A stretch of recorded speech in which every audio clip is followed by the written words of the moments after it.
Hello అందరికీ, ఈరోజు బెండకాయ పెసర పునుగుల పులుసు పెట్టాను. జ్యూసీగా టేస్టీగా చాలా బాగుంటుంది. ఇది చేయడం కూడా చాలా సింపుల్. ఎలా చేశానో చూసేద్దాం వచ్చేయండి.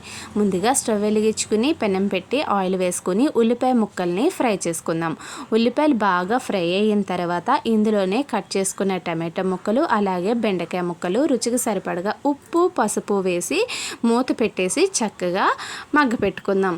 బెండకాయ ముక్కలు మగ్గే లోపల నేను చిన్న నిమ్మకాయ సైజు అంతా చింతపండు నానపెట్టి రెడీ పెట్టుకున్నాను. బెండకాయలు మగ్గిన తర్వాత ఇప్పుడు కారపొడి నానపెట్టుకున్న చింతపండు నీళ్లు వేసి మనకి గ్రేవీకి ఎంతైతే వాటర్ యాడ్ చేసుకుంటామో అంత వాటర్ యాడ్ చేసుకుని మూత పెట్టి మరగపెట్టుకుందాం.